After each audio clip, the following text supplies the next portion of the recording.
Hello दोस्तों, नमस्ते। आपका हमारे चैनल में स्वागत है। इससे पहले हम 4 कहानी कर चुके हैं जो एक साथ है 1 घंटे में। राही, दुलाई वाली और माधव साहब एक टोकरी भर मिट्टी, चंदेव से मेरी बातें। आज हम करेंगे मुंशी प्रेमचंद द्वारा रचित जो कहानी है ईदगाह। तो ईदगाह से संबंधित सबसे पहले देखेंगे मुंशी प्रेमचंद का परिचय कि जो एग्जाम की दृष्टि से महत्वपूर्ण है। मुंशी प्रेमचंद का जीवन परिचय। जन्म है 31 जुलाई 1880 ईस्वी को वाराणसी के पास लम्हे गांव में हुआ था। बचपन और शिक्षा जो थी गरीबी और कम उम्र में माता पिता के साय से उठ जाने के कारण उनका बचपन संघर्षों में बीता। उन्होंने मुश्किल परिस्थितियों में मैट्रिक पास की और बाद में बीए की डिग्री हासिल की। साहित्य की शुरुआत में वे उर्दू में नवाब राय के नाम से लिखते थे। उनकी पहली कहानी संग्रह सोजे वतन 1907 को अंग्रेज सरकार ने प्रतिबंधित कर दिया था, यानी कि अंग्रेजों ने उस पर प्रतिबंध लगा दिया था, बंद करवा दिया था। प्रेमचंद का नाम बाद में उन्होंने प्रेमचंद नाम अपनाकर हिंदी में लिखना शुरू किया था। प्रेमचंद के कार्य क्षेत्र 1921 में महात्मा गांधी के असहयोग आंदोलन से प्रेरित होकर उन्होंने सरकारी नौकरी छोड़ दी। इसके बाद उन्होंने माधुरी और हंस जैसी पत्रिकाओं का संपादन किया। तो माधुरी और हंस जैसी पत्रिकाओं का संपादन किसने किया था? मुंशी प्रेमचंद ने। प्रमुख रचनाएं इनकी ये है गोदान, रंगभूमि, गबन, कर्मभूमि, सेवा सदन, निर्मला और प्रेमसरा। उनकी कहानियां मानसरोवर के 8 भागों में संकलित है। वेरी वेरी इंपॉर्टेंट है। निधन इनका 8 अक्टूबर 1936 ईस्वी को इनका निधन हुआ था। इनकी रचनाएं जो थी आज भी समाज के निचले तबके की आवाज से बनी हुई है। मुंशी प्रेमचंद की कहानी है ईदगाह। यह कहानी सर्वप्रथम अगस्त 1933 ईस्वी में चांद पत्रिका में प्रकाशित हुई। विषय वस्तु है इसकी बाल मनोविज्ञान पर लिखी गई हिंदी की सर्वश्रेष्ठ कहानियों में ईदगाह शिखर पर है, यानी कि उच्च स्थान पर है। इसमें प्रेमचंद हामिद नामक बच्चे के माध्यम से दिखाते हैं कि गरीबी और अभाव में किस प्रकार बचपन की मासूमियत खत्म हो जाती है और बच्चे को समय से पहले ही परिपक्व यानी कि समझदार हो जाना पड़ता है।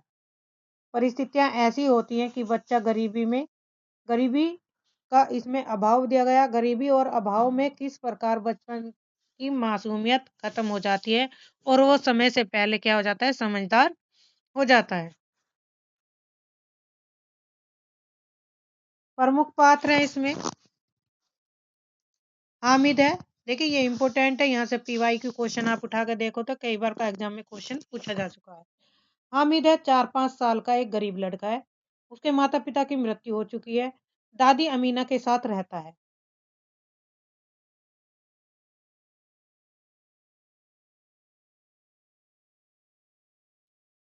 मेले जाते वक्त उसके पास 3 पैसे थे। तो यहाँ पे क्वेश्चन बनेगा हामिद के पास कितने पैसे थे? 3 पैसे, जिनसे वह अपनी बूढ़ी दादी के लिए चिमटा लाता है और हामिद का चिमटा रुस्त में हिंद की उपाधि प्राप्त करता है।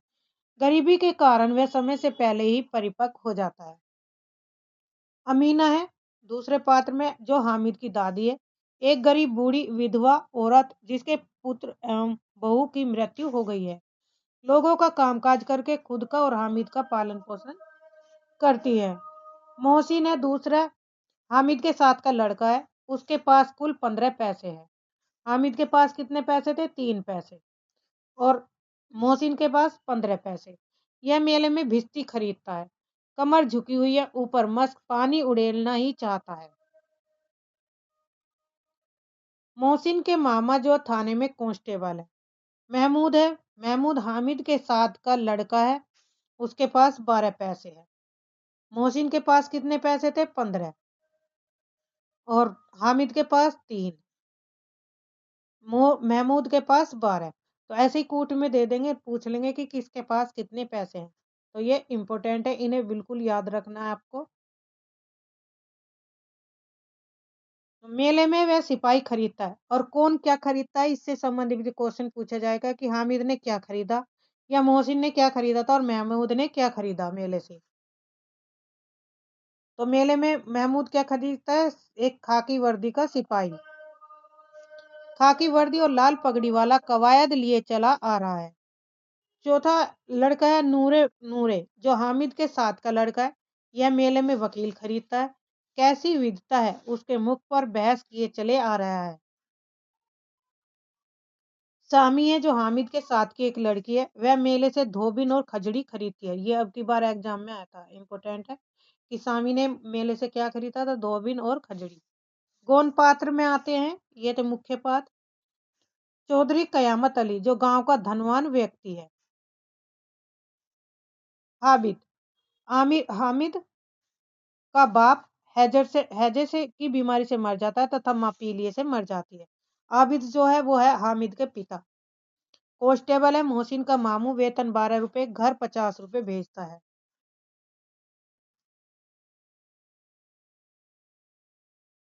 बाल मनोविज्ञान पर आधारित यह कहानी है। मुस्लिम समाज का इसमें चित्रण है। सामाजिक आर्थिक ऊंच नीच का भी इसमें वर्णन किया गया है। पुलिस विभाग में व्याप्त भ्रष्टाचार का इसमें वर्णन। गरीबी और अभाव के कारण बचपन की मासूमियत के खत्म होने की कहानी। यह कहानी गरीबी में भी उच्च संस्कार को चित्रित करती है। इस कहानी में बालमन और मातृत्व वात्सल्य सहजता का चित्रण किया गया है। सारे खिलौने 2 पैसे में मिल जाते हैं। दुकानदार ने चिमटे की कीमत कितनी बताई थी? तो 6 पैसे बताई थी और बाद में उसे 3 पैसे में दे दिया था। तो इम्पोर्टेंट तथ्य है यहाँ।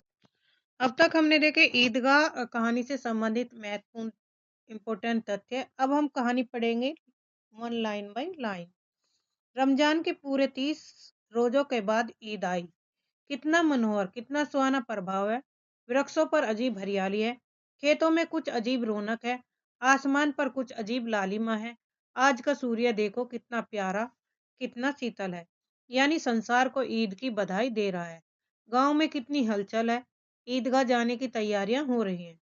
किसी के कुर्ते में बटन नहीं है। पड़ोस के घर से सुई धागा लेने दौड़ा जा रहा है। किसी के जूते कड़े हो गए हैं और उनमें तेल डालने के लिए तेली के घर भागा जाता है। जल्दी जल्दी बैलों को सानी पानी दे दे। ईदगाह से लौटते लौटते दोपहर हो जाएगी। यानी कि जो भी हमारे बैल वैल है, पशु हैं, उनके लिए जल्दी से चारा की व्यवस्था कर दें। लौटते लौटते दोपहर हो जाएगी। 3 कोस का पैदल रास्ता है। तो पैदल कितने रास्ता है? 3 कोस। इंपोर्टेंट है। फिर सैकड़ों आदमियों से मिलना भेंटना, दोपहर के पहले लौटना असंभव होगा। 3 कोस का पैदल रास्ता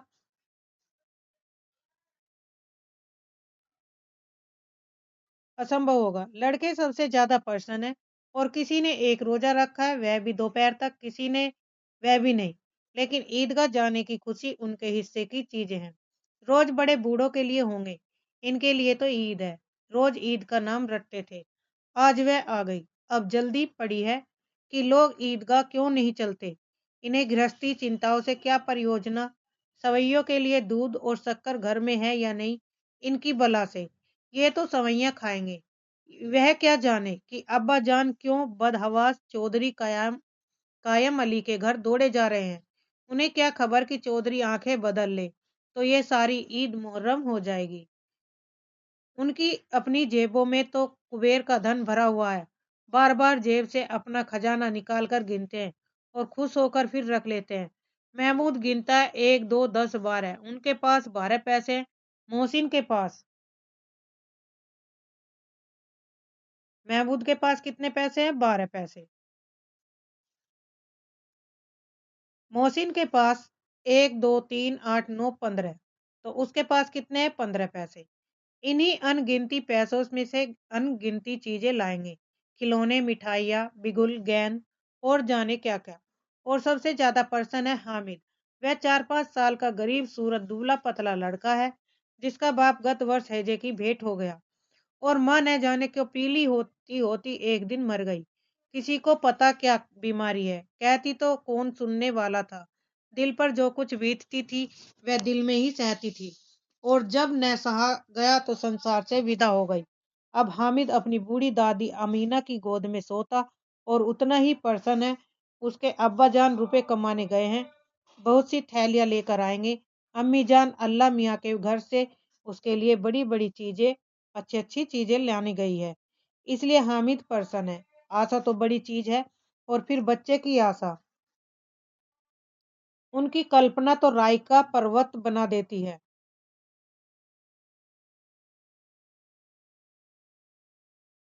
हामिद के पाँव में जूते नहीं है, सिर पर एक पुरानी धुरानी टोपी है जिसका घोटा काला पड़ गया। फिर भी वह प्रसन्न है। जब उसके अब्बाजान थैली और अम्मी जान नियमितें लेकर आएंगी तो वह दिल से अरमान निकाल लेगा।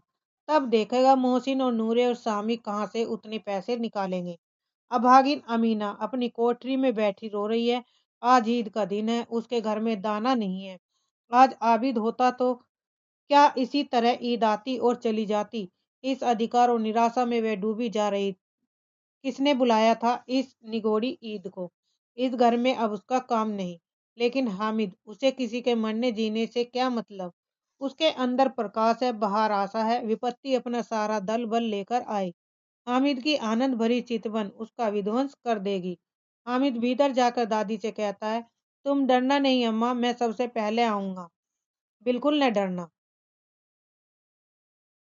अमीना का दिल कचोट रहा है और गांव के बच्चे अपने अपने बाप के साथ जा रहे हैं। हामिद का बाप अमीना के सिवा और कौन है। उसे कैसे अकेले मेले में जाने दे। उस भीड़ भाड़ से बच्चा कहीं खो जाए तो क्या होगा। नहीं, अमीना उसे यूं न जाने देगी। नन्ही सी जान है, 3 कोस चलेगा कैसे। पैर में छाले पड़ जाएंगे। जूते भी तो नहीं है। वह थोड़ी थोड़ी दूर पर उसे गोद में ले लेती है। लेकिन यहाँ सवैया कौन पकाएगा। पैसे होते तो लौटते समय सामग्री जमा करके चटपट बना लेती। यहाँ तो घंटों चीजें जमा करते लगेगा। मांगे का मांगे का ही तो भरोसा ठहरा। उस दिन फईमन के कपड़े सिले थे। 8 आने पैसे मिले। 8 आने पैसे किसे मिले थे। दादी को। दादी को 8 आने पैसे मिले थे और किसके कपड़े सिले थे। फईमन के। तो इम्पोर्टेंट है, इन्हें याद रखना है। उस अठन्नी को ईमान की तरह बचाती चली आती थी उसी ईद के लिए। लेकिन कल ग्वालंशीर पर सवार हो गई तो क्या करती। हामिद के लिए कुछ नहीं तो 2 पैसे का दूध तो चाहिए ही। अब तो कुल 2 आने पैसे बच रहे हैं। 3 पैसे हामिद की जेब में, 5 अमीना के बटुए में। यही तो बिसात है। यही लाइन क्या इम्पोर्टेंट है। यही बिसात है। और ईद का त्योहार अल्लाह ही बेड़ा पार लगाए। धोबन और नाइन और मेहत रानी और चूड़ी हारिन सभी तो आएंगी। सभी को सवैया चाहिए।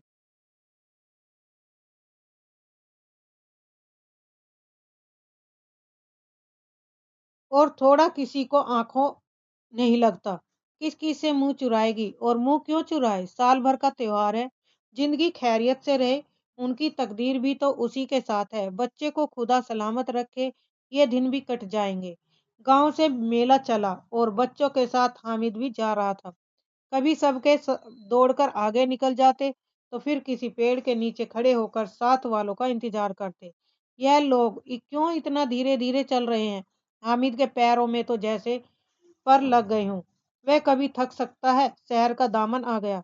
सड़क के दोनों ओर अमीरों के बगीचे हैं। पक्की चारदीवारी बनी हुई है। पेड़ों में आम और लीचियां लगी हुई हैं।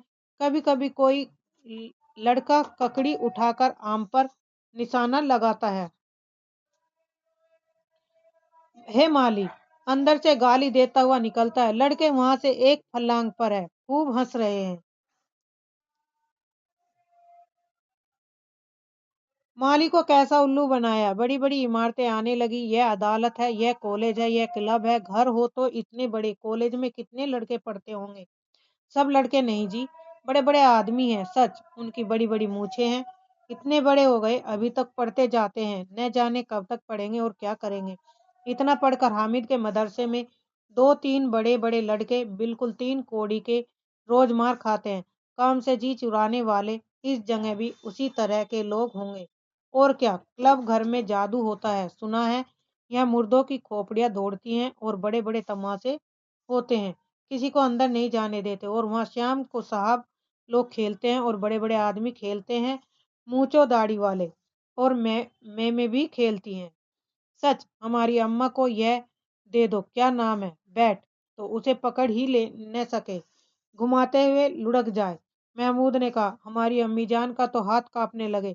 अल्लाह कसम। मोहसिन बोले, चलो मनो,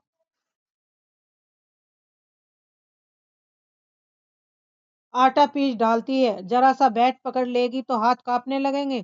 सैकड़ों घर पानी रोज निकालती है, 5 घड़े तो तेरी भैंस पी जाती है।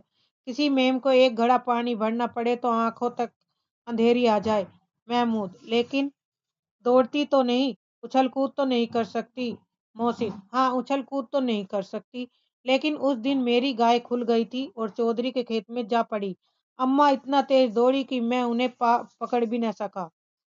सच। आगे चले। हलवाइयों की दुकानें शुरू हुई, आज खूब सजी हुई हैं। इतनी मिठाइयाँ कौन खाता है, देखो ने एक एक दुकान पर मनो होगी। सुना है रात को जिन्नात आकर खरीद ले जाते हैं। अब्बा कहते थे कि आधी रात को एक आदमी हर दुकान पर जाता है और जितना माल बचा होता है वह तुलवा लेता है। सचमुच के रुपए देता है, बिल्कुल ऐसे ही रुपए। हामिद को यकीन न आया। ऐसे रुपए जिन्नात को कहाँ से मिल जाएंगे? मोहसिन ने कहा, जिन्नात को रुपए की क्या कमी। जिस खजाने में चाहे वे चले जाए, लोहे के दरवाजे तक उन्हें नहीं रोक सकते। जनाब, आप हैं कि किस फेर में, हीरे जवाहरात तक उनके पास रहते हैं। जिससे खुश हो जा गए उसे टोकरो जवाहरात दे दिए। अभी यहाँ अभी यहीं बैठे हैं, 5 मिनट में कलकत्ता पहुंच जाए। हामिद ने फिर पूछा, जिन्नात बहुत बड़े बड़े होते हैं क्या? मोहसिन, एक एक सिर आसमान के बराबर होता है जी। जमीन पर खड़ा हो जाए तो उसका सिर आसमान से जा लगे, मगर चाहे तो एक लोटे में घुस जाए। हामिद, लोग उन्हें कैसे खुश करते होंगे? उन कोई मुझे यह मंत्र बता दे तो एक जिन को खुश कर लूं। मोहसिन, अब यह तो न जानता, लेकिन चौधरी साहब के काबू में बहुत से जिन्नात है। कोई चीज चोरी हो जाए तो चौधरी साहब उसका पता लगा देंगे और चोर का नाम भी बता देंगे। जुमराती का बछुआ उस दिन खो गया था। 3 दिन हैरान हुए, कहीं न मिला। तब झक मारकर चौधरी के पास गए। चौधरी ने तुरंत बता दिया कि मवेशी खाने में है और वहीं मिला। जिन्नात आकर उन्हें सारे जहान की खबर जाते हैं। अब उसकी समझ में आ गया कि चौधरी के पास क्यों इतना धन है और क्यों उनका इतना सब सम्मान सम्मान करते हैं। आगे चले। यह पुलिस लाइन है, यही सब कांस्टेबल कवायद करते हैं। रिटर्न फाइव हो। रात को बेचारे घूम घूम कर पहरा देते हैं, नहीं चोरियां हो जाएंगी। मोहसिन ने प्रतिवाद किया, यह कांस्टेबल पहरा देते हैं तभी तो तुम जानते हो।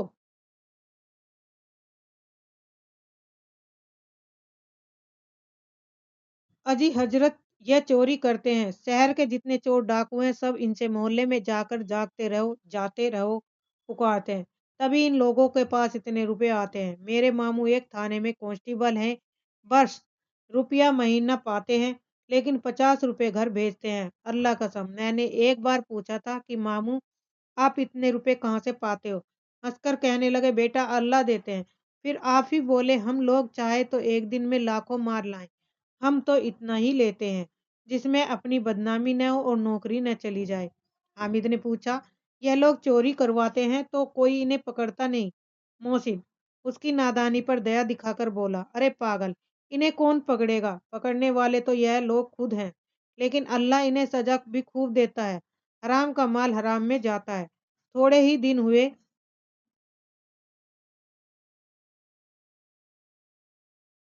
थोड़े ही दिन हुए मामू के घर में आग लग गई, सारी लई पूंजी जल गई, एक बर्तन तक न बचा। कई दिन पेड़ के नीचे सोए। अल्लाह कसम, पेड़ के नीचे? फिरन जाने कहाँ से 100 कर्ज लाए तो बर्तन भाड़े आए। हामिद, 100 तो 50 से ज्यादा होते हैं। कहाँ 50, कहाँ 100? 50 एक थैली भर होता है, 100 तो 2 थैलियों में भी न आए। अब बस्ती घनी होने लगी। ईदगाह जाने वालों की टोलियां नजर आने लगी, एक से एक भड़कीले वस्त्र पहने हुए, कोई इक्के तांगे पर सवार तो कोई मोटर पर। सभी इत्र में बसे, सभी दिलों में उमंग। ग्रामीणों का यह छोटा सा दल अपनी विपन्नता से बेखबर संतोष और धैर्य में मगन चला जा रहा था। बच्चों के लिए नगर की सभी चीजें अनोखी थी। चीज जिस चीज की और ताकते ताकते ही रह जाते और पीछे से हॉर्न की आवाज होने पर भी न चेतते। हामिद तो मोटर के नीचे जाते जाते बचा। सहसा ईदगाह नजर आई। ऊपर इमली के घने वृक्षों की छाया है। नाचे पक्का फरस है, नीचे यानी कि पक्का फर्श है जिस पर जाजम डि- बिछा हुआ है और रोजेदारों की पंक्तियां एक के पीछे एक न जाने कहाँ तक चली गई, पक्की जगत के नीचे तक, जहां जाजम भी नहीं। नए आने वाले आकर पीछे की कतार में खड़े हो जाते हैं और आगे जगह नहीं है। यहाँ कोई धन और पद नहीं देखता, इस्लाम की निगाह में सब बराबर हैं। इन ग्रामीणों ने भी वजू किया और पिछली पंक्ति में खड़े हो गए। कितना सुंदर संचालन है, कितनी सुंदर व्यवस्था। लाखों सिर एक साथ सीधे में झुक जाते हैं और फिर सब के सब एक साथ खड़े हो जाते हैं। एक साथ झुकते और एक साथ खड़े हो जाते, एक साथ खड़े हो जाते और एक साथ झुकते, एक साथ खड़े हो जाते। कई बार यही क्रिया होती है, जैसे बिजली की लाखों बत्तियां एक साथ प्रदीप्त होती हैं, जैसे बिजली की लाखों बत्तियां एक साथ जलती हो और एक साथ बुझ जाए। यही क्रम चलता रहता है। कितना अपूर्व दृश्य है जिसकी सामूहिक क्रियाएं विस्तार और अनंत हृदय को श्रद्धा गर्व और आत्मानंद से भर देती थी। मानव भ्रातृत्व का एक सूत्र इन समस्त आत्माओं को एक लड़ी में पिरोए हुए है। नमाज खत्म हो गई, लोग आपस में गले मिल रहे हैं। तब मिठाई और खिलौने की दुकान पर धावा होता है। ग्रामीणों का यह दल इस विषय में बालकों से कम उत्साही नहीं। यह देखो हिंडोला, एक पैसा देकर चढ़ जाओ, कभी आसमान पर जाते हुए मालूम हो गए, कभी जमीन पर गिरते हुए। यह चरखी है, लकड़ी के हाथी, घोड़े, ऊंट और छड़ों में लटके हुए। एक पैसा देकर बैठ जाओ और 25 चक्रों का मजा लो। महमूद और मोहसिन और नूरे और सामी इन घोड़ों की और ऊंटों पर बैठते हैं। हामिद दूर खड़ा है, 3 ही पैसे तो उसके पास है, अपने कोष का 1/3 जरा सा चक्कर खाने के लिए नहीं दे सकता। सब चरखियों से उतरते हैं, अब खिलौने लेंगे। उधर दुकानों की कतार लगी हुई है, तरह तरह के खिलौने, सिपाही, गुजरिया, राज और वकी, भिश्ती और धोबिन और साधु। इम्पोर्टेंट है, किस किस की दुकान लगी है और खिलौनों पर कौन कौन से खिलौनों के नाम लिए। वाह कितने सुंदर खिलौने। अब बोला ही चाहते हैं। महमूद सिपाही लेता है, खाकी वर्दी और लाल पगड़ी वाला, कंधे पर बंदूक रखे हुए है, मालूम होता है अभी कवायद किए चला आ रहा है। मोहसिन को भिश्ती पसंद आया तो महमूद ने क्या लिया, सिपाही। इंपॉर्टेंट है यहाँ से कि कौन क्या खरीदता है, इसके बारे में याद रखना है। सिपाही खरीदता है और मोहसिन क्या खरीदता है, भिश्ती। कमर झुकी हुई है, ऊपर मस्क रखे हुए, मस्क का मुंह एक हाथ से पकड़े हुए, कितना पर्सन है, शायद कोई गीत गा रहा है, बस मस्क से पानी अड़ेलना ही चाहता है। नूरे को वकील से प्रेम है, कैसी विधता है, हे उसके मुख पर। काला चोगा, नीचे सफेद अचकन, के सामने की जेब में घड़ी, सुनहरी जंजीर, एक हाथ में कानून का पोथा लिए हुए है। मालूम होता है अभी किसी अदालत से जिरह बहस किए चले जा रहे हैं। यह सब 2-2 पैसे के खिलौने हैं। हामिद के पास कुल 3 पैसे हैं। इतने महंगे खिलौने वे कैसे ले? खिलौना कहीं हाथ से छूट पड़े तो चूर-चूर हो जाए। अब यह हामिद सोच रहा है कि अगर खिलौना नीचे गिर गया तो क्या हो जाएगा? टूट जाएगा, चूर-चूर हो जाएगा। जरा पानी पड़े तो सारा रंग घुल जाए। ऐसे खिलौने लेकर वह क्या करेगा? जिस काम के मोहसिन कहता है मेरा भिश्ती रोज पानी दे जाएगा, सांझ सवेरे महमूद। मेरा सिपाही घर का पहरा देगा, कोई चोर आएगा तो फौरन बंदूक से सफा कर देगा।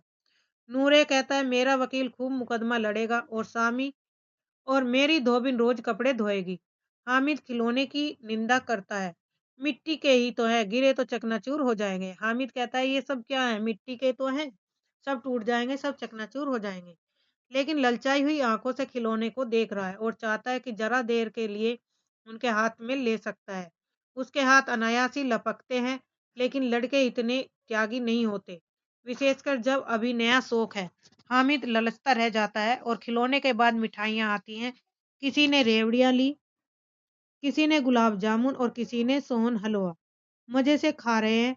हामिद बिरादरी से पृथक है, अलग है। अब आगे के पास 3 पैसे हैं, क्यों नहीं कुछ लेकर खाता। ललचाई आंखों से सबक सबकी ओर देखता है। मोहसिन कहता है, हामिद रेवड़ी ले जा, कितनी खुशबूदार है। हामिद को संदेह हुआ, ये केवल क्रूर विनोद है। मोहसिन इतना उदार नहीं है, लेकिन यह जानकर भी वह उसके पास जाता है। मोहसिन दोने से एक रेवड़ी निकालकर हामिद की ओर बढ़ाता है। हामिद हाथ फैलाता है। मोहसिन रेवड़ी अपने मुंह में रख लेता है। महमूद, नूरे और सामी खूब तालियां बजा बजा कर हंसते हैं। हामिद खिंचा जाता है और मोहसिन, अच्छा, अब के जरूर देंगे हामिद। अल्लाह कसम, ले जा। हामिद, रखे रहो। क्या मेरे पास पैसे नहीं? समी, 3 ही पैसे तो हैं। 3 पैसे में क्या क्या लोगे? महमूद, हमसे गुलाब जामुन ले जाओ। हामिद, मोहसिन बदमाश है। हामिद, मिठाई कौन बड़ी नेमत है, किताब में उनकी कितनी बुराइयां लिखी रहती हैं। हामिद कह रहा है कि किताब में उनकी कितनी बुराई लिखी रहती है। मोहसिन, लेकिन दिन में कह रहे होंगे कि मेले में तो खा लेंगे, अपने मिले तो खा लेंगे, अपने पैसे क्यों नहीं निकालते? महमूद, इस समझते हैं कि इसकी चालाकी, जब हमारे सारे पैसे खर्च हो जाएंगे तो हमें ललचा ललचा कर खाएगा। मिठाइयों के बाद कुछ दुकानें लोहे की चीजों की और कुछ गिलट और कुछ नकली गहनों की। लड़कों के लिए यहाँ कोई आकर्षण न था, वे सब आगे बढ़ जाते हैं। हामिद लोहे की दुकान पर रुक जाता है और कई चिमटे रखे हुए देखता है। उसे ख्याल आया, दादी के पास चिमटा नहीं है। तवे से रोटियां उतारती है तो हाथ जल जाता है। अगर वह चिमटा लेकर दादी को दे दे तो वह कितनी प्रसन्न होगी। फिर उनकी उंगलियां कभी न चलेगी। घर में एक काम की चीज हो जाएगी। खिलौने से क्या फायदा, व्यर्थ में पैसे खराब होंगे। जरा देर ही तो खुशी होती है, फिर तो खिलौने कोई आंख उठाकर नहीं देखता। यह तो घर पहुँचते-पहुँचते सब टूट-फूट के बराबर हो जाएँगे। चिमटा कितने काम की चीज़ है, रोटियाँ तवे से उतार लो, चूल्हे में सेंक लो।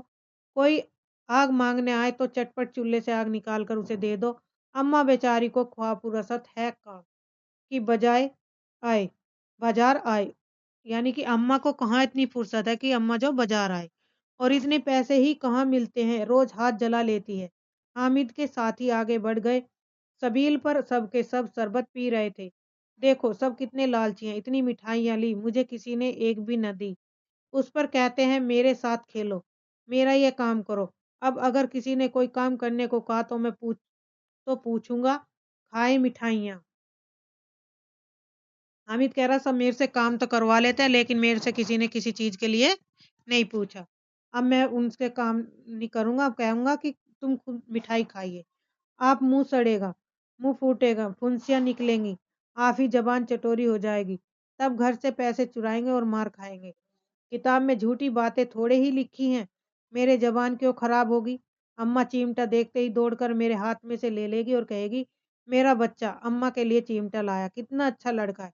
इन लोगों के खिलौने पर कौन इन्हें दुआएं देगा।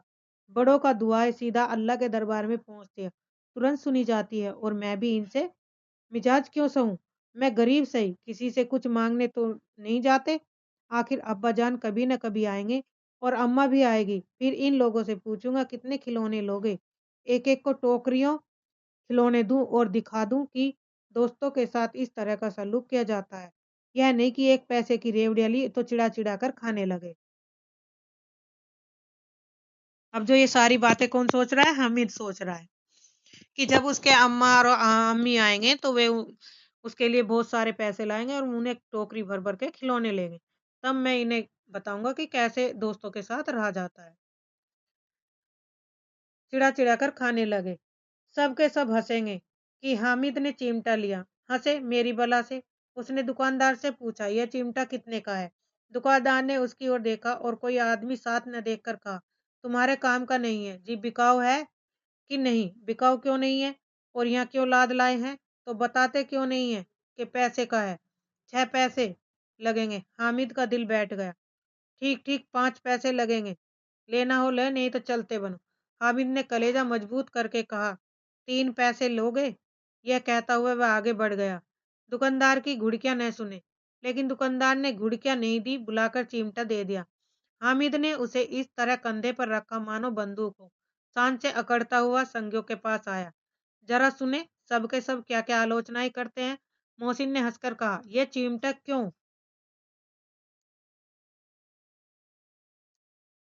यह चिमटा क्यों लाया पगले? इसे क्या करेगा? हामिद ने चिमटे को जमीन पर पटक कर कहा, जरा अपनी भिश्ती जमीन पर गिरा दो, सारी पसलियां उसकी चूर चूर हो जाएं, बचेंगी नहीं। महमूद बोला, तो ये चिमटा कोई खिलौना है? हामिद, खिलौना क्यों नहीं है? अभी कंधे पर रखा तो बंदूक हो गई, हाथ में ले लिया तो फकीरों का चिमटा हो गया। चाहूं तो इसे मंजीरे का काम ले सकता हूँ। एक चिमटा जमा दूं तो तुम लोगों के सारे खिलौने की जान निकल जाए। तुम्हारे खिलौने कितने ही जोर लगाए, मेरे चिमटे का बाल भी बांका नहीं कर सकते। मेरा बहादुर शेर है चिमटा। समी ने खंजरी ली थी, प्रभावित होकर बोला, मेरी खंजरी से बदलोगे? 2 आने की है। हामिद ने खंजरी की ओर उपेक्षा से देखा। मेरा चिमटा चाहे तो तुम्हारी खंजरी का पेट फाड़ डाले। बस एक चमड़े की झिल्ली लगा दी। डब डब बोलने लगी। जरा सा पानी लग जाए तो खत्म हो जाए। मेरा बहादुर चिमटा आग में, पानी में, आंधी में, तूफान में बराबर डटा रहेगा। चिमटे ने सभी को मोहित कर लिया। अब पैसे किसके पास धरे? फिर मेले से दूर निकल आए। 9 कब के बज गए। धूप तेज हो रही थी। घर पहुंचते ही ने की जल्दी हो रही। बाप से जिद भी नहीं करे तो चिमटा नहीं मिल सकता। हामिद है बड़ा चालाक, इसलिए बदमाश ने अपने पैसे बचा कर रखे थे। अब बालकों के 2 दल हो गए, मोहसिन, महमूद, सामी और नूरे का एक तरफ, हामिद अकेला दूसरी तरफ। शास्त्र हो रहा था। समी तो विधर्मी हा गया, दूसरे पक्ष से जा मिला। लेकिन मोहसिन और महमूद, नूरे भी हामिद से एक एक 2-2 साल बड़े होने पर हामिद के अगाधों से आतंकित हो उठे। उसके पास न्याय का बल है, नीति की शक्ति है, और एक और मिट्टी है, दूसरी ओर लोहा। जो उस वक्त अपने को फौलाद कह रहा है, वह अजय है, घातक है। अगर कोई शेर आ जाए, मियाँ भिश्ती के छक्के छूट जाए, जो मियाँ सिपाही मिट्टी की बंदूक छोड़कर भागे, वकील साहब की नानी मर जाए, चोंगे में मुंह छिपाकर जमीन पर लेट जाए, मगर यह चिमटा, यह बहादुर, यह रुस्तमे हिंद लपक कर शेर की गर्दन पर सवार हो जाएगा और उसकी आंखें निकाल लेगा। मोहसिन ने एड़ी चोटी का जोर लगाकर कहा, अच्छा पानी तो नहीं भर सकता। हामिद ने चिमटे को सीधा खड़ा करके कहा, भिश्ती को एक डांट बताएगा तो दौड़ा हुआ पानी लाकर उसके द्वार पर छिड़कने लगेगा। मोहसिन परास्त हो गया। महमूद ने कुमुक पहुंचाई, अगर बचा पकड़ जाए तो अदालत, अगर बच्चा पकड़ जाए तो अदालत में बंधे बंधे फिरेंगे। अब तो वकील साहब के पैरों पड़ेंगे। हामिद इस प्रबल तर्क का जवाब न दे सका। उसने पूछा, हमें पकड़ने कौन आएगा? नूरे ने अकड़कर कहा, यह सिपाही बंदूक वाला। हामिद ने मुंह चिढ़ाकर कहा, यह बेचारे हम बहादुर रुस्तम हिंद को पकड़ेंगे। तो उसने अपने चिमटे को क्या नाम दिया? रुस्तम हिंद। इम्पोर्टेंट है। अभी जरा कुश्ती हो जाए, इसकी सूरत देखकर दूर से भागेंगे। पकड़ेंगे क्या बेचारे? मोहसिन को एक नई चोट सूझ गई। तुम्हारे चिमटे का मुंह रोज आग में जलेगा। उसने समझा था कि हामिद लाजवाब हो जाएगा, लेकिन यह बात न हुई। हामिद ने तुरंत जवाब दिया, आग में बहादुर ही कूदते हैं जनाब। तुम्हारे यह वकील और सिपाही और भिश्तियां लड़ियां की तरह घर में घुस जाएंगी, लोंडियों की तरह घर में घुस जाएंगे। आग में वह काम है जो यह रुस्तम हिंद ही कर सकता है। महमूद ने एक जोर लगाया, वकील साहब कुर्सी मेज पर बैठेंगे, तुम्हारा चिमटा तो बावर्ची खाने में जमीन पर पड़ा रहने के सिवाय और क्या कर सकता है? इस तर्क ने सामी और नूरे को भी सजा कर दिया। कितने ठिकाने की बात कही है। पट्टे ने चिमटा बावर्ची खाने में पड़ा रहने के सिवाय और क्या कर सकता है? हामिद को कोई फड़कता हुआ जवाब न सूझा तो उसने धांधली शुरू की, मेरा चिमटा बावर्ची खाने में नहीं रहेगा। वकील साहब कुर्सी पर बैठेंगे तो जाकर उन्हें जमीन पर पटक देगा और उनका कानून उनके पेट में डाल देगा। बात कुछ नहीं बनी। खाल गाली गलौच थी, लेकिन कानून को पेट में डालने वाली बात छा गई। ऐसी छा गई कि तीनों सूरों मुंह ताकते रह गए, मानो कोई ढेलचा कान कोवा किसी गंडे वाले कन कौवे को काट गया हो। कानून मुंह से बाहर निकलने वाली चीज है, उसको पेट के अंदर डाल दिया जाना बेतुकी सी बात होने पर भी कुछ नयापन रखती है। हामिद ने मैदान मार लिया। उसका चिमटा रुस्तमे हिंद है। अब उसमें मोहसिन और महमूद, नूरे और सामी को किसी भी आपत्ति नहीं हो सकती। विजेता को हारने वालों से जो सत्कार मिलना स्वाभाविक है, वह हामिद को मिला। औरों ने 3-3 4-4 आने पैसे खर्च किए, पर कोई काम की चीज न ला सके। हामिद ने 3 पैसे में रंग जमा दिया। सच ही तो है, खिलौना क्या है, भरोसा है, टूट फूट जाएगा। हामिद का चिमटा तो बना रहेगा बरसों। संधि की शर्तें तय होने लगी। मोहसिन ने कहा, जरा अपना चिमटा तो दो, हम भी देखें। तुम हमारी भिश्ती लेकर देखो। महमूद और नूरे ने भी अपने अपने खिलौने पेश किए। हामिद को इन शर्तों को मानने में कोई आपत्ति न थी। चिमटा बारी बारी से सबके हाथ में गया और उनके खिलौने बारी बारी से हामिद के हाथ में आए। कितने खूबसूरत खिलौने हैं। हामिद ने हारने वालों के आंसू पोंछे। मैं तुम्हें चिढ़ा रहा था, सच यह चिमटा भला इन खिलौनों की क्या बराबर करेगा। मालूम होता है अब बोले, लेकिन मोहसिन की पार्टी को इस दिलासे से संतोष नहीं होता। चिमटे का सिक्का खूब बैठ गया। चिपका हुआ टिकट अब पानी से नहीं छूट रहा है। मोहसिन, लेकिन इन खिलौनों के लिए कोई हमें दुआ तो न देगा। महमूद, दुआ को लिए फिरते हो, उल्टे मारने पड़े। अम्मा जरूर कहेगी कि मेले से यही मिट्टी के खिलौने मिले। हामिद को स्वीकार करना पड़ा कि खिलौने को देखकर किसी की माँ इतनी खुश न होगी जितनी दादी चिमटे को देखकर होगी। 3 पैसों में ही तो मैंने सब कुछ करना था,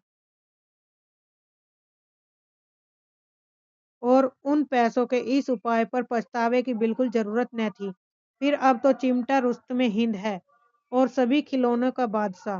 रास्ते में महमूद को भूख लगी। उसके बाप ने केले खाने को दिए। महमूद ने केवल हामिद को साझी बनाया। उसके अन्य मित्र मुंह ताकते रह गए। यह उस चिमटे का प्रसाद था। 11 बजे गांव में हलचल मच गई। मेले वाले आ गए। मोहसिन की छोटी बहन दौड़कर भिश्ती उसके हाथ से छीन लिया और मारे खुशी से जा उछली। तो मियाँ भिश्ती नीचे आ गिरे, सुरलोक सिधारे। इस पर भाई बहन में मारपीट हुई। दोनों खूब रोए। उसकी अम्मी उसके अम्मा ने यह शोर सुनकर बिगड़ी और दोनों को ऊपर से दो दो चांटे लगाए।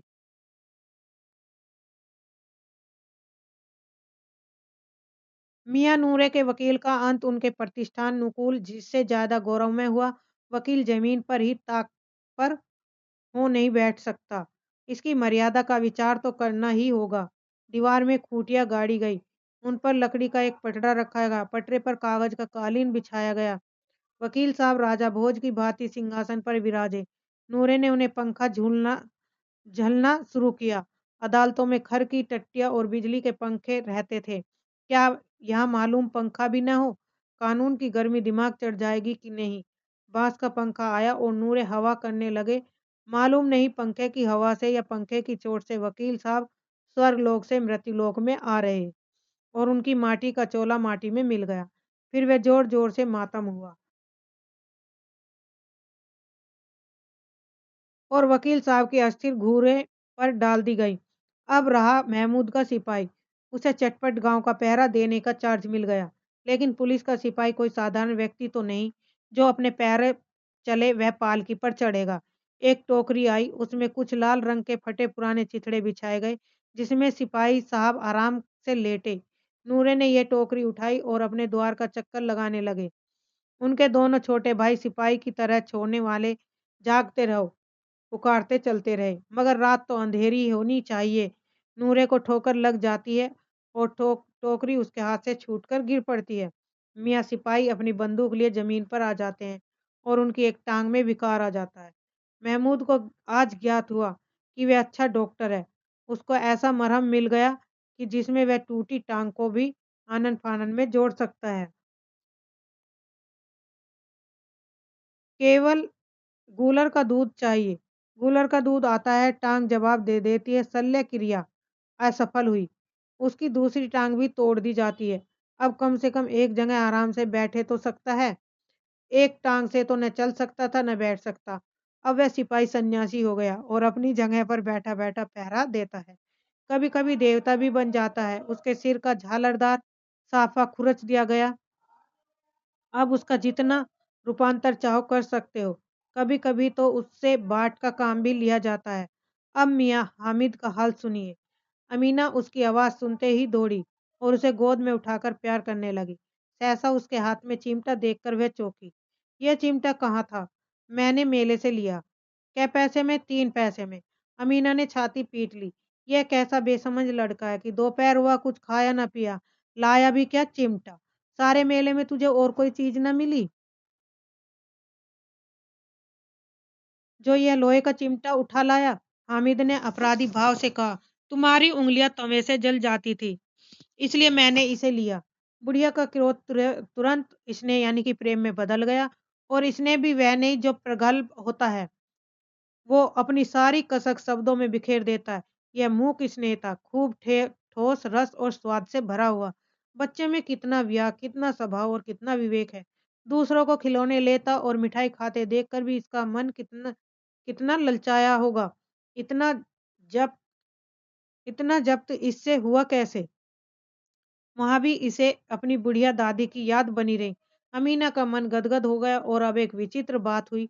हामिद के इस चिमटे से भी विचित्र। बच्चे हामिद ने बूढ़े हामिद का पार्ट खेला था।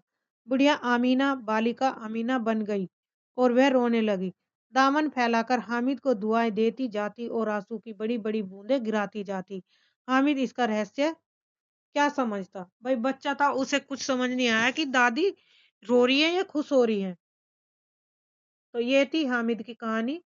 जो कि अब इससे महत्वपूर्ण संबंधित कथन देखेंगे जो महत्वपूर्ण है, एग्जाम की दृष्टि से पूछे जा। ईदगाह कहानी से संबंधित महत्वपूर्ण उदाहरण है जो एग्जाम की दृष्टि से महत्वपूर्ण है। तो ये प्रमुख उदाहरण जहाँ से पंक्तियां बनती है और कथन कूट वाले क्वेश्चन यहाँ से बनते हैं। आराम का माल हराम में जाता है। कौन कहता है? मोहसिन। हम लोग चाहे तो एक दिन में लाखों मार लाएं, हम तो इतना ही लेते हैं जिसमें अपनी बदनामी न हो और नौकरी न चली जाए। आशा तो बड़ी चीज है, और फिर बच्चों की आशा है, उनकी कल्पना तो राय का पर्वत बना लेती है। ये महत्वपूर्ण कथन आया जो ईदगाह कहानी में। इतने बड़े कलेजे में कितने लड़के पढ़ते होंगे? कलेजे में, कॉलेज में। सब लड़के नहीं जी, बड़े बड़े आदमी हैं, सच उनकी बड़ी बड़ी मूछ है। इतने बड़े हो गए कि अभी तक पढ़ने जाते हैं। न जाने कब तक पढ़ेंगे और क्या करेंगे इतना पढ़कर। मनो आटा पीस डालती हैं, जरा सा बैट पकड़ लेंगी तो हाथ कांपने लगेंगे। सैकड़ों घड़े पानी रोज निकालती हैं तो 5 घड़े तो मेरी भैंस पी जाती है। किसी मैम को एक घड़ा पानी भरना पड़े तो आंखों तले अंधेरा आ जाए।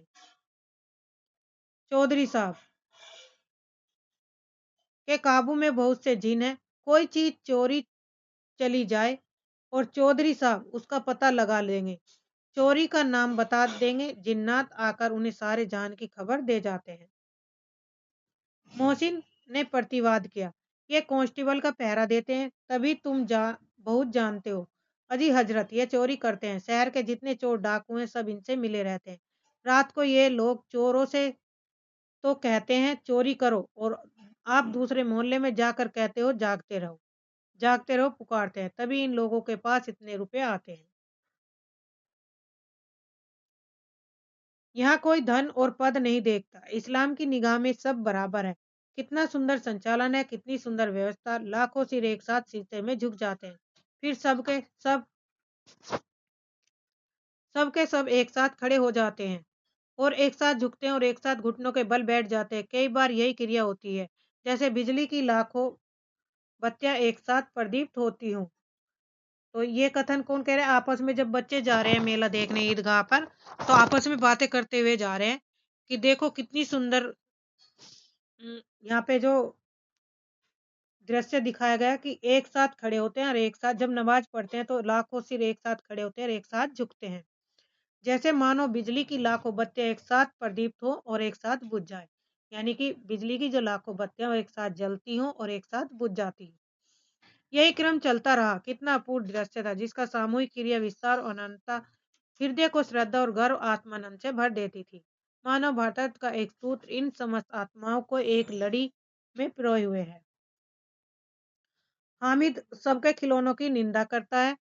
मिट्टी के ही तो हैं, गिरे तो चकनाचूर हो जाए, लेकिन ललचाई हुई आंखों से खिलौनों को देख रहा है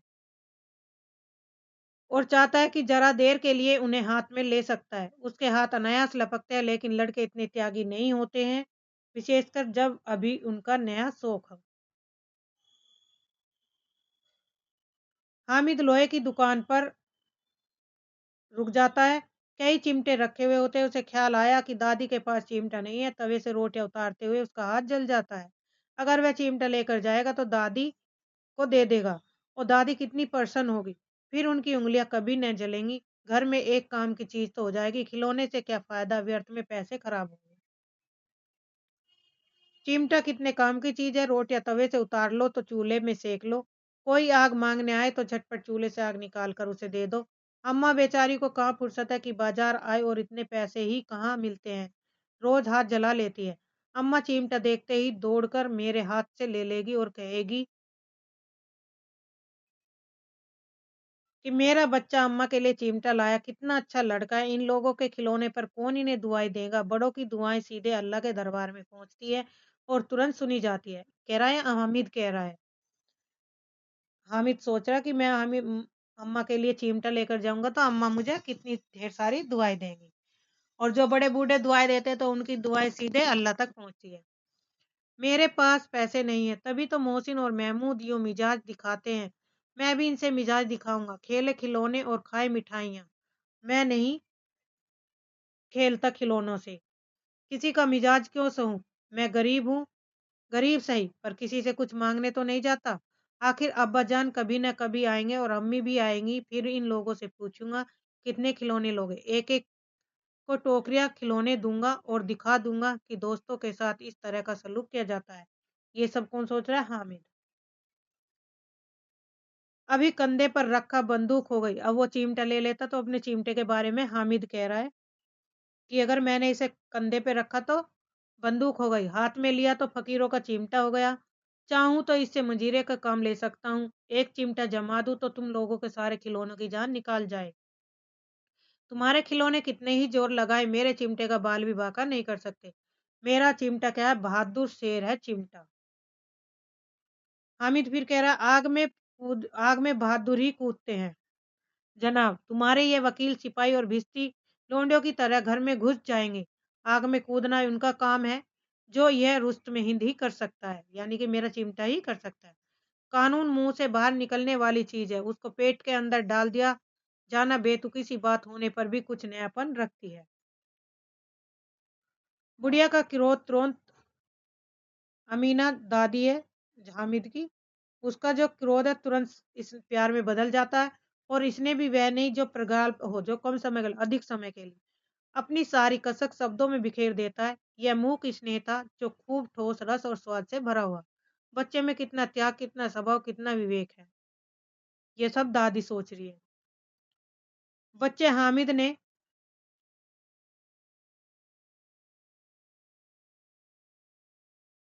बच्चे हामिद ने बूढ़े आमिद का पार्ट खेला था और बुढ़िया ने अमीना बालिका अमीना बन गई थी। वह रोने लगी, दामन फैलाकर हमीद हामिद को दुआएं देती जाती और आंसू की बड़ी बड़ी बूंदें गिराती जाती। तो हामिद इसका रहस्य क्या समझता। वह तो बालक था, तो उसे यही समझ नहीं आया कि दादी खुश हो रही है, दुखी हो रही है, और दादी क्यों इतना रो रही है। वह तो इसी अचंभे में पड़ गया। तो ये थी महमूद ईदगाह संबंध से संबंधित महत्वपूर्ण कहानी थी। मैंने यहाँ जो भी एग्जाम की दृष्टि से महत्वपूर्ण तथ्य थे क्रम वाइज वो भी रख दिए, तथ्य कथन आए थे, और पूरी कहानी भी, पात्र भी, सारे मैंने यहाँ पे रखा है, जो आपको एक साथ एक जगह कंटेंट मिल जाएगा। वीडियो को लाइक करिए, शेयर करिए और सब्सक्राइब करिए चैनल को, ताकि आपको समय पर नोटिफिकेशन मिल